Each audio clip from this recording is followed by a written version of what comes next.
Super താരവും ടി.വി.കെ നേതാവുമായ വിജയുടെ മുഖത്തടിക്കണമെന്നാണ് തന്റെ ആഗ്രഹമെന്ന് നടൻ രഞ്ജിത്ത്. പ്രധാനമന്ത്രിയെക്കുറിച്ച് മോശമായി സംസാരിക്കുന്നതിനാണ് അടികൊടുക്കേണ്ടത്.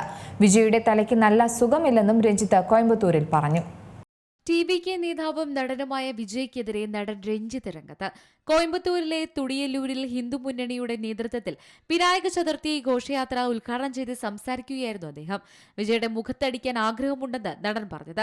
ടി.വി.കെയുടെ രണ്ടാം സംസ്ഥാന സമ്മേളനം 21-ന് മധുരയിൽ നടന്നിരുന്നു. കൺവെൻഷനിൽ സംസാരിച്ച വിജയ് കേന്ദ്രം ഭരിക്കുന്ന ബി.ജെ.പിയും തമിഴ്നാട് ഭരിക്കുന്ന ഡി.എം.കെയും രൂക്ഷമായി വിമർശിച്ചിരുന്നു. 2014 ഏപ്രിൽ 16-ന് മോദിയെ കാണാൻ കോയമ്പത്തൂരിൽ ഒരു പൂച്ചക്കുട്ടിയെ പോലെയാണ് വിജയ് വന്നിരുന്നത് എന്ന് രഞ്ജിത്ത് പറയുന്നത്. അതെല്ലാം മറന്ന് കൈ ചുഴറ്റി മിസ്റ്റർ മോദി എന്നാണ് ഇന്ന് പറയുന്നതെന്നും രഞ്ജിത്ത് കുറ്റപ്പെടുത്തി.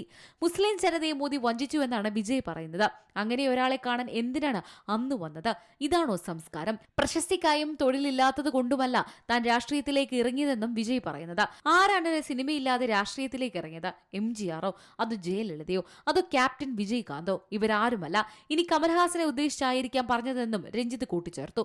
പഴയതൊന്നും വിജയ് മറക്കരുത്. താനൊരു വോട്ടറാണ്, പൗരനാണ്, പ്രധാനമന്ത്രി പിതൃതുല്യനാണ്. അദ്ദേഹത്തെക്കുറിച്ച് കൈചൊടിച്ച് മോശമായി സംസാരിക്കുമ്പോഴെല്ലാം എന്റെ ഹൃദയം വേദനിച്ചുവെന്നും രഞ്ജിത്ത് പറഞ്ഞു. അതേസമയം വിജയുടെ ആരാധകർ രഞ്ജിത്തിനെതിരെ കേസ് നൽകിയിട്ടുണ്ട്. News desk C Malayalam news.